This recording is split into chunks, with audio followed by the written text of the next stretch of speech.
Assalamualaikum warahmatullahi wabarakatuh. Alhamdulillah nahmaduhu wa nasta'inuhu wa nastaghfiruh. Wa na'udzu billahi min shururi anfusina wa min sayyi'ati a'malina. May yahdihillahu fala mudilla lahu wa may yudlil fala hadiya lahu. Asyhadu an la ilaha illallah wa asyhadu anna Muhammadan abduhu wa rasuluh. Allahumma shalli wa sallim ala Muhammadin wa ala alihi wa sahbihi wa man tabi'ahum bi ihsan ila yaumil qiyamah.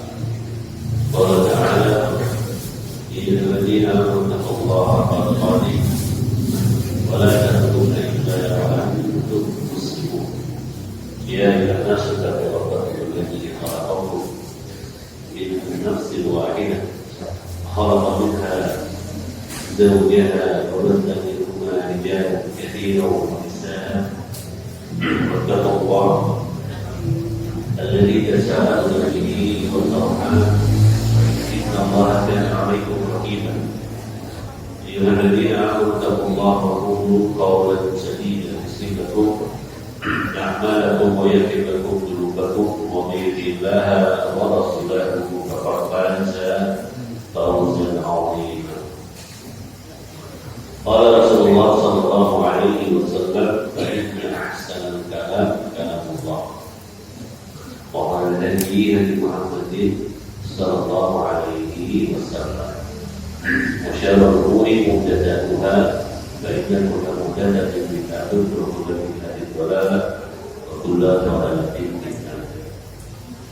Jemaah yang dirahmati Allah, kita bersyukur kepada Allah Taala dengan nikmat dan karunia yang Allah Taala berikan. Allah memberikan kepada kita nikmat yang banyak, nikmat kesehatan, kesempatan, kemudahan, keamanan, dan juga nikmat yang paling besar yang Allah Ta'ala berikan, yaitu nikmat iman. Yang dengan nikmat iman itu kita bisa menggunakan apa yang Allah Ta'ala berikan dalam ketaatan. Jangan dirahmati Allah Ta'ala. Dalam pada hadis ke-570 Qala Muhammad rahimahullah ta'ala Muhammad bin Ismail haddatsana Khalid bin Makhlad qala haddatsana Sulaiman bin Bilal qala haddatsani Abdul Rahman bin Harith an Amr bin Shaykh an Nabihi an Jaddihi قال جلس النبي صلى الله عليه وسلم عام الفتح على درج الكعبة فحمد الله وأثنى عليه ثم قال من كان له خلف في الجاهلية لم يجده الإسلام إلا شدة ولا هجرة بعد الفتح. Menceritakan kepada kami, kata Imam Bukhari, Khalid bin Makhlad. Beliau berkata, menceritakan kepada kami Sulaiman bin Bilal. Beliau berkata, menceritakan kepadaku Abdul Rahman bin Harith, ya, dari Amr bin Shu'aib, dari bapaknya yaitu Shu'aib, dari kakeknya, dari bapaknya, dari kakeknya. Ini perawi hadis semua. Jadi dahulu kita dapati orang-orang saleh terdahulu, bapaknya ngaji, anaknya ngaji, bayi ngaji. Ya. Jadi ilmunya itu diturun-turunkan. Bapaknya nyatet, anaknya nyatet, diteruskan begitu. Jika kita dapati banyak bapak-bapak yang sanad hadisnya ada begitu, an-nabi an-jaddi, dari bapaknya, dari kakeknya. Masya Allah. Keluarga para penuntut ilmu, para ulama meriwayatkan, banyak meriwayatkan ngomong ke anaknya, saya dulu pernah mendapati hadis dari anaknya, ngomong lagi ke cucunya. Masya Allah. itu luar biasa. Maka dahulu juga para ulama biasa jangankan anaknya, kadang budaknya diajak ngaji. Ya, kadang dahulu budak itu diajak ngaji. Maka tak bikin, rata-rata ulamanya itu budak. Rata-rata ulama di kalangan tabi'in itu budak karena sahabat bawa mereka ngaji, dan ketika mereka pintar ngaji, sahabat kemudian membebaskannya. Kamu pintar ngaji, kalau kamu tetap jadi budak saya, kamu gak akan bertambah ilmu. Maka dibebaskan, jadi ulama ada asal basri, ada makhluk, dan jadi yang mereka adalah ulama-ulama mantan budak. Ya. Kenapa? Karena majikannya siapa? Sahabat. Sahabat kalau hadir majelis ilmu kadang membawa mereka. Ya karena ini aja yang utama. Di zaman sekarang pun mestinya begitu. Kalau punya pembantunya diajarin ngaji, diajar. Soalnya kalau enggak, jenengan ngasih pendidikannya beda antara jenengan dengan pembantunya begitu. Jenengan sudah ngasih baik-baik, pembantunya malah ngajarin nonton drakor. Makanya para sahabat dahulu ketika mendidik anak-anaknya di rumah, mereka tidak khawatir karena apa? Pembantunya, budaknya, mereka ambil ilmu yang mereka ajar dalam bentuk film. Kemudian disebutkan oleh hadisnya ini, jalasan Nabi Sallallahu Alaihi Wasallam nanti pernah duduk, ya, amal hati pada tahun penaklukan, pada tahun kemenangan atas Mekah. Amal hati itu tahun yang benar beliau dan para sahabat yang lain bisa menaklukkan kembali kota Mekah. Dia dulunya mereka hijrah karena dihalang-halangi, diusir, hijrah. Kemudian setelah 10 tahun kurang lebih kembali dan bisa menaklukkan. Ala daril Ka'bah, di tangga Ka'bah. Di Ka'bah yang sudah dimulai tangganya, tangga untuk bisa sampai ke Ka'bah. Fahamidallah wa asna alaihi. Biasa Nabi sallallahu sebelum menyampaikan nasihat kepada para sahabat itu memuji Allah. Dan lafaz yang biasa kita kenal nanti khutbatul hajat itu, inna hamdalillah nahmaduhu wa nasta'inuhu wa nastaghfiruh dan seterusnya. Ya kalau dalam yang lain itu disebut namanya khutbatul hajat, dan itu sudah istimewa. Bahkan dahulu ada orang masuk Islam gara-gara mendengarkan khutbatul hajat. Karena kalau dipahami dari awal sampai akhir, ya, dari innal hamdalillah sampai ya, orang Islam, ya, maka itu mengambil banyak faedah. Maka ada orang masuk Islam itu gara-gara hanya mendengarkan khutbatul hajat. Karena kata-katanya itu hal-hal yang sangat bermakna. Innal hamdalillah, segala pujiannya milik Allah. Nahmaduhu, kami memujinya, wa nasta'inuhu, dan kami senantiasa memohon pertolongan juga hanya kepada Allah. Wa nastaghfiruh, dan kami memohon ampun juga kepada Allah Ta'ala. Wa na'udzubillah, dan kami berlindung kepada Allah Ta'ala. Kami berlindung kepada Allah di seluruh yang dari keburukan seperti kata ini. Saya amali dan dari keburukan amal-amal tadi. Mayyadillah, Allah tidak siapa yang memberikan hidayah Allah. Allah Ta'ala tidak ada yang mau menyesatkannya. Wa mayyadil fala hadiya lahu. Dan siapa yang disesatkan Allah tidak ada yang mau memberikan petunjuk. Kemudian disampaikan ayat yaitu tadi Allah sampai akhir. Ya. Itu kalau kita ambil itu luar biasa. Maka khutbatul hajat itu cukup. Yang kita ngasih nasihat cukup dengan khutbatul hajat itu sudah isinya sudah adem. Ya. Banyak ada di kalangan orang Arab itu kalau udah nikah cukup udah aja udah selesai udah. Ya. Jadi udah nikahnya orang Arab itu udah aja udah selesai itu. Karena memang mengandung semua urusan-urusan itu tercakup dalam Badul. Ya. Nabi memuji Allah Ta'ala wa ta'ala dan menyanjungnya. Tumma qala, kemudian beliau bersabda, man kana lahu wahidun fil jahiliyah, barang siapa yang memiliki pernah bersumpah fil jahiliyah, di masa jahiliyah, lam yazidhu Islam illa syiddah, maka tidaklah dia dalam Islam kecuali dikuatkan sumpah. Jadi sumpahnya tetap berlaku kalau sudah berada dalam Islam, apalagi sumpah-sumpah yang di dalamnya adalah kebaikan, maka dilanjut. Ya.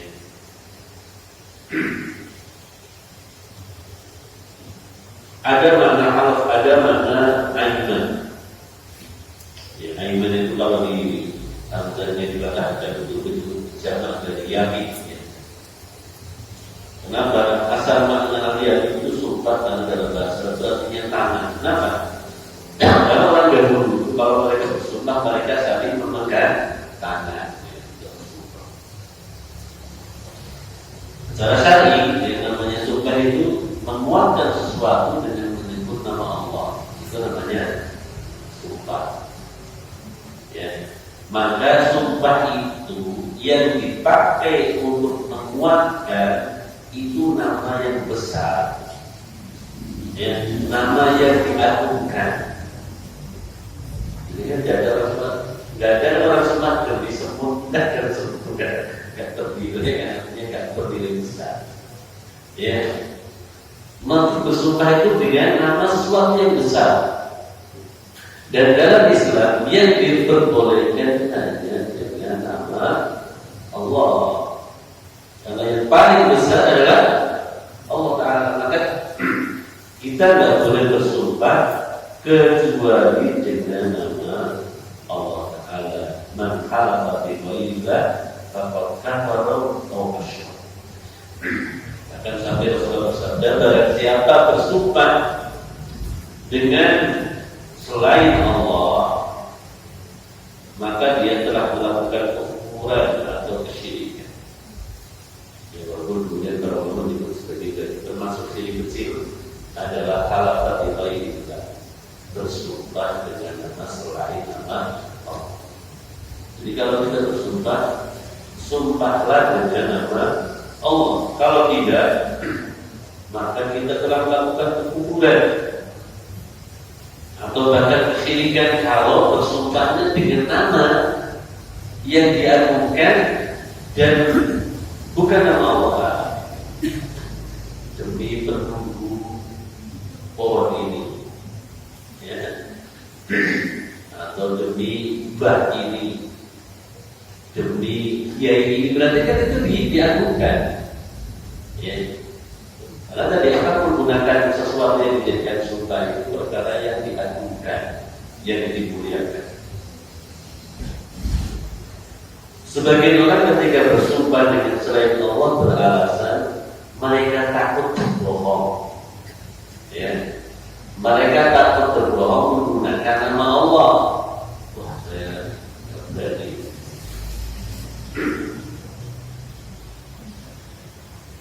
Maka ada diriwayatkan dari Mis'ad bin Khaddam dari Wadrah bin Rahman, berdusta dengan nama Allah itu lebih aku sukai. Berdusta dengan nama Allah itu lebih aku sukai daripada bersumpah jujur tapi dengan nama selain Allah. Ya. Bersumpah dengan nama Allah walaupun berbohong masih lebih mulia daripada melakukan kejujuran tapi dengan sumpah selain nama Allah. Ya. Makanya Allah Ta'ala berfirman, wa la tas'alullaha ridwan li kalimat itu. Jangan kamu jadikan nama Allah dalam sumpahmu sebagai penghalang untuk berbuat kebaikan.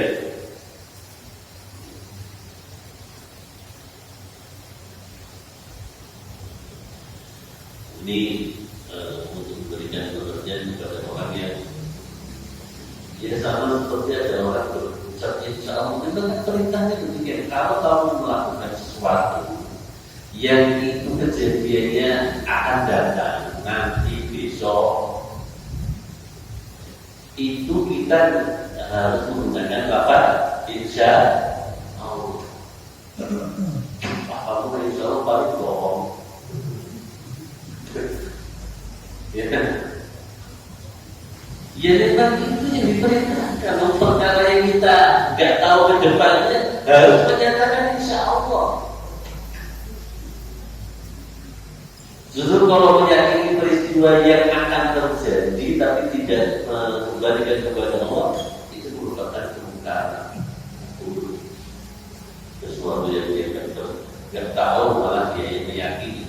Sesuatu yang boleh jadi dia nggak bisa melakukan, malah dia yakin akan melakukan. Maka tetap wajib menggunakan insya Allah. Nabi Sulaiman itu nanti dikebut gara-gara ya. Nabi Sulaiman itu istrinya 100.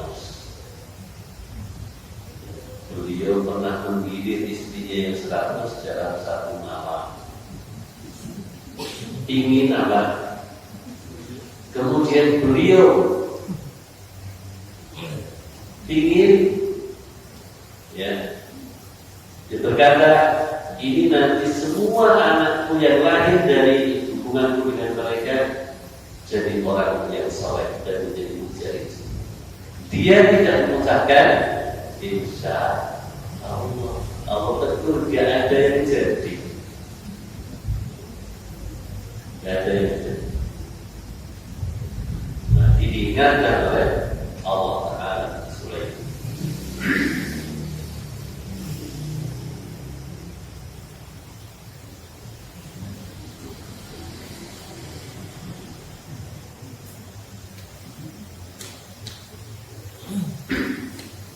Jadi ini dalam Islam dikuatkan karena dalam Islam itu ada syariat menggunakan sumpah. Kadang sumpah itu terkadang diperlukan. Jadi kita tidak boleh dapat bersumpah. Jangan mudah-mudah mengucapkan wallahi. Ya. Untuk hal yang sangat dibutuhkan saja untuk memuaskan, misalkan orang dituduh melakukan sesuatu hal yang dia tidak melakukan, itulah dia bersumpah wallahi demi Allah. Tapi kalau nggak ada terkait dengan hal yang dibutuhkan bersumpah, jangan bersumpah. Sumpah itu dibutuhkan kalau untuk menguatkan dirinya, sementara orang lain tidak belum percaya, maka dia menguatkannya dengan sumpah. Tapi kalau enggak, ya tidak usah. Jangan mudah untuk bersumpah. Siti-siti wallahi, siti-siti wallahi, tidak boleh. Kemudian di akhir Nabi bersabda dalam hadis ini, wala hijrata ba'dal fathi. Tidak ada hijrah setelah Fathul Makkah. Maksudnya tidak ada hijrah apa? Ke Makkah. Dulu kan maksudnya tidak ada hijrah ke keluar Makkah. Dulu kan orang hijrah, para sahabat hijrah dari Makkah ke Madinah. Setelah Madinah kuat kemudian Mekah dikuasai kembali, maka tidak ada lagi syariat hijrah ke Madinah. Karena negeri Mekah sudah negeri iman dan boleh orang hijrah. Kamu kok orang Mekah malah hijrah? Negeri yang penuh dengan imanan, negeri yang bahkan nanti di akhir zaman itu kalau kita bisa ngumpul di sana aja, apalagi ketika datangnya Dajjal itu kan negeri yang nanti tempat yang nanti gak akan dimasuki oleh Dajjal, menjadi antaranya Mekah dan Madinah. tidak ada hijrah. Walakin jihad buatnya kalau yang lain yang akan tetap ada itu apa? Niat berjihad di jalan Allah Taala, termasuk hijrah di tempat yang lain itu masih ada. Tapi hijrah dari Mekah tidak ada. Tapi hijrah di tempat yang lain, misalkan kita hijrah dari kota kita, kampung halaman kita, karena di sana kita sudah susah ibadah. Misalnya ternyata tulisannya marah, akhirnya hampir mayoritas di Nasrani kita ada. Hijrah kalau nggak bisa kan? Kalau nggak bisa diawal lagi di situ. Kalau nggak bisa mewarnai, malah kita khawatir terwarnai, maka kita disuruh hijrah. Ya. Nah, hijrah itu ada dua, hijrah secara batin, ya. Ada hijrah secara zahir. Meninggalkan semua bentuk kemaksiatan itu hijrah batin. Meninggalkan tempat jadi tempat-tempat yang di dalamnya banyak kemusyrikannya, banyak kerusakannya, menuju ke tempatnya banyak amal soleh itu diberitakan. Ada orang hijrah kerja dari tempatnya, saya di sini tuh susah sholat karena jamnya sama perusahaan gini-gini. Maka beritanya apa? Hijrah. Kalau di tempat tersebut susah menegakkan perintah Allah Ta'ala. Bumi Allah Ta'ala itu luas untuk kamu berhijrah, untuk mencari rezeki yang halal yang kamu juga bisa terima. Di zaman yang dirahmati Allah Ta'ala di sini pertama berkait dengan bagaimana Nabi memuji Allah Ta'ala menyanjungnya setelah 40 Mekah. Itu merupakan perkara yang sudah diimpi para sahabat. Ketika sudah berada di Madinah itu lama rindu memang. Apalagi Mekah adalah kampung halaman, tempat kelahiran. Itu menjadi perkara yang sangat mereka rindu sekian lama. Alhamdulillah bisa menangguhkannya dengan izin Allah Subhanahu wa Ta'ala. Dengan perjuangan yang luar biasa para sahabat. Maka mengembalikan semua urusannya kepada Allah. Jadi ini juga menunjukkan bahwa semua kemenangan itu di Allah. Ya, semua kemenangan itu dalam undang-undang negara kita kan juga atas berkat rahmat Allah. Itu diakui bahwa kemerdekaan negara kita juga atas berkat rahmat Allah. Perjuangan sekian lama, nggak tahu kalau 390 tahun itu nggak benar ya. Itu bisa katakan dijajah 390 tahun ya. Setelah dihitung itu nggak benar. Intinya setelah sekian lama kemudian merdeka itu semua atas berkat rahmat Allah. Kalau bukan tidak bisa. Maka Nabi Rasulullah pun mengajarkan kepada kita ketika mendapatkan kemenangan apapun yang dipuji adalah Allah Subhanahu wa Ta'ala. Kemudian di hadis ini Nabi menjelaskan dengan syariat sumpah. Jadi sumpah dalam Islam itu ada syariat.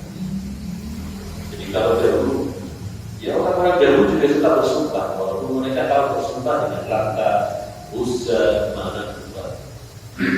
Ya, maka dalam Islam dikuatkan kalau bersumpah dengan nama Allah.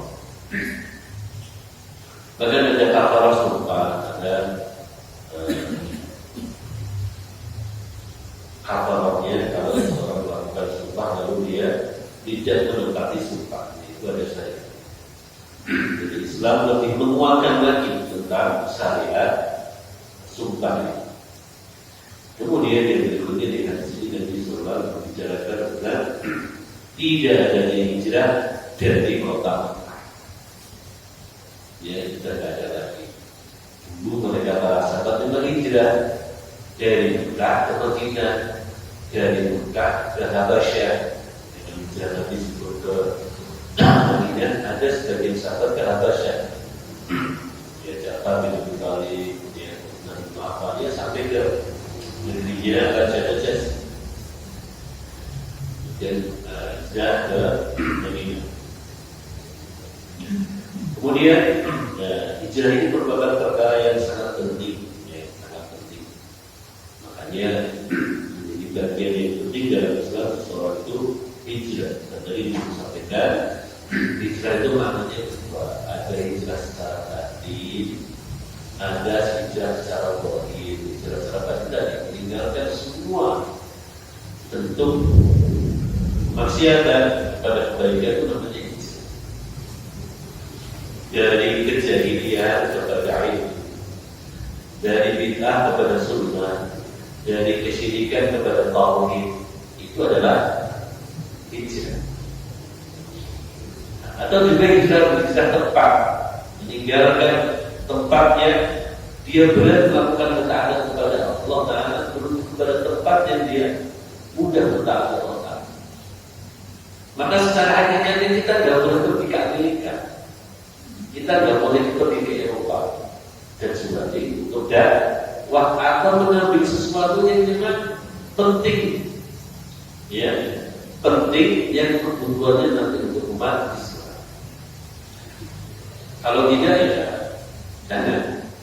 Nah, dengan berdakwah mulai kemudian sekarang alhamdulillah kan, ya, mereka mulai banyak mengenal Islam. Tapi kalau tidak ada kaitannya jangan. Karena apa? Khawatirnya kita ke sana imannya kemudian menjadi luntur, melihat sekularisme, melihat, ya, apalagi membawa anak-anak di sana, anak-anak tidak punya agama, tidak punya syariat. Kok di sini biasa mendengar adzan, kok tidak ada? Jadi rasanya nggak nyaman, ya. Kita biasa mendengar adzan, di sana ada adzan terdengar, ya. Berbeda. Kalau bukan sesuatu hal yang terpaksa atau bukan karena memang ada niatan di sana untuk berdakwah di sana, maka para ulama menganjurkan beribadah, ya, bertiga diri, boleh ada waktu. Alhamdulillah sekarang juga dengan terbukanya dunia secara informasi, dakwah itu bisa meluas sampai ke wilayah sana sudah di mana yang disyaratkan nanti akan dakwah Islam itu nanti sampai ke tempat-tempat yang paling terpencil di dunia. Nanti sudah menyampaikan Islam itu akan sampai ke tempat-tempat terpencil, jangan kata. Maka kalau hanya kota-kota besar di Amerika, kota-kota besar di Eropa, dan memang Islam akan sampai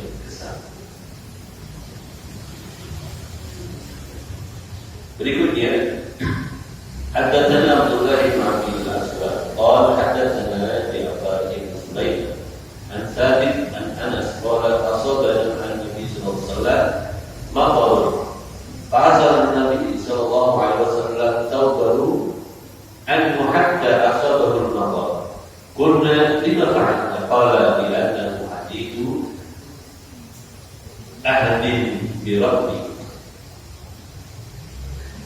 Menceritakan kepada Nabi Abdullah bin Abi Aswad, beliau berkata menceritakan kepada Nabi Ja'far bin Sulaiman dari Thabit dari Anas bin Malik.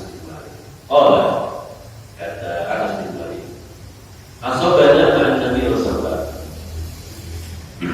kami bersama Nabi SAW matar kehujanan. Fa'azal Nabi Rasulullah taubahu anhu hatta asabahu an-nadar. Nabi itu malah membuka sebagian badannya agar terkena hujan. Ini syariat hujan-hujanan. Jadi ada syariat hujan-hujanan. Kapan itu? Ketika sekian lama dan hujan tidak turun hujan. Sudah mulai kali hujan. Jadi jamaah yang dirahmati Allah Ta'ala, ketika lama tidak turun hujan ketika musim kemarau kemarin tadi, kemudian hari pertama turunnya hujan itu kita disunahkan hujan-hujanan. Ya, jadi apa? Ini syariat dari Nabi kita. Ya. Jadi tidak cuma anak kecil hujan-hujanan. Ya. Ini Rasulullah bersama anak waktu itu masih kecil, tapi Nabi sudah ya 50-an lebih, 54 lebih, waktu itu Nabi di Madinah bersama anak. Ketika Nabi saya ke Madinah, usia beliau kan sudah 53 lebih. Itu hujan. Ini ada syariat terkait dengan hujan. Ketika awal pertama kali hujan sekian lah, setelah sekian lama dan hujan, syariatnya hujan. Makanya kalau orang Arab kalau datang ke sini kalau hujan pasti keluar. Kalau orang Arab datang ke sini sampai sini hujan dia akan keluar. Tidak kita dengan sama. Kalau sama, kalau hujan pada keluar, kalau di sini kalau hujan pada masuk. Karena mereka jangan biasa menerima hujan, begitu hujan senang. Sebenarnya dalam rangka memuji Allah, alhamdulillah, masya Allah, itu yang kemudian akan keluar begitu bentuknya. Makanya Nabi bersabda, ketika ditanya, "Qulna, kami waktu itu begadang. Lima fa'alna, kenapa kau melakukan itu ya Rasulullah?" Qala li'annahu hadithu ahdin bi rabbih. Karena ini badanku baru mengenal kau. Maksudnya apa? Baru mengenal, baru merasakan akan nikmatnya dari Allah Ta'ala. Dia senang badan ini, sehingga apa? Akan keluar dari lisannya ucapan alhamdulillah, Allah nikmat. Jadi gitu maksudnya hujan-hujanan untuk begitu ya. Jadi kalau pertama kali musim kemarau, kemudian pertama kali musim hujan disyariatkan hujan ya. Kan panas seperti sekian lama hujan. Tujuannya apa? Agar kita merasakan karunia dari Allah Ta'ala. Tapi Nabi berkata bi'annahu hadithun ahdin bi rabbih. Karena dia baru mengenal ini adalah nikmat dari Allah Ta'ala. Hujan itu nikmat yang besar. Wa'ana, hujan kan senang. Nah, kemudian memuji Allah Subhanahu wa Ta'ala. Ini yang kemudian sebagian para ulama memberikan nasihat kepada kita untuk hujan-hujanan ketika awal pertama kali musim hujan. Karena memang kita sudah sangat membutuhkan berharap kedatangan hujan. Dan hujan itu rahmat. Jadi tidak ada teorinya dalam Islam hujan ini membawa penyakit. Hujan kita disuruh segera itu kan rahmat. Hujan itu kan rahmat. Ya, dari Allah Ta'ala untuk menyirami bumi agar bumi ini subur. Itu kan urusan lain ketika kemudian kita nggak siap, akhirnya perlu bilang atau dan urusan yang lain. Itu kan karena ketidaksiapan kita. Tapi secara asal air hujan itu adalah air yang penuh dengan keberkahan. Karena dia turun dari rahmatnya Allah Subhanahu wa Ta'ala. Makanya jangan mencela hujan, nanti dia hujan sendiri terus ganti. Ya, Nabi melarang kita mencela hujan rahmat, hujan barokah, kok malah dicela hujan. Bukan. Ini penyakitnya orang panas gitu, panas. Hujan dia hujan. Lalu satu kan nggak banyak syukur ya. Dia kayak orang Bani Israel. Gak mau syukur. Bani Israel dikasih Nabi. Setiap permintaan mereka pada Nabi sering kita dikasih makanan siap saji. Fast food itu dari udara. Itu apa? Manna wasalwa. Itu kan turun dari langit langsung siap saji, langsung dimakan. Bahkan harus habis, nggak boleh disimpan. Nah, kalau disimpan malah jadi rusak. Jadi manna wasalwa itu permintaan siapa? Bani Israil. Jadi makanan siap saji Allah turunkan yang rasanya manis seperti madu, kemudian satunya berupa seekor burung yang kemudian dia siap saji, kemudian sudah siap dimakan. Ini bolak-balik makan ini Rasulullah, bahkan mampu ganti rumah, nawasal ganti dikai ada segala macam. Itu kan yang disebutkan dalam Al-Quran. Ya. Jadi mereka minta makanan itu. Begitulah manusia. Mereka tidak pernah mau bersyukur, maka kita jangan mengikuti tabiat Yahudi yang tidak mau bersyukur. Allah Subhanahu Wa Taala ketika hujan kita bersyukur, ketika panas kita bersyukur, karena masing-masing ada manfaat. Demikian sama yang berlaku di Allah yang kita bisa sampaikan. Assalamualaikum warahmatullahi wabarakatuh. Assalamualaikum warahmatullahi wabarakatuh.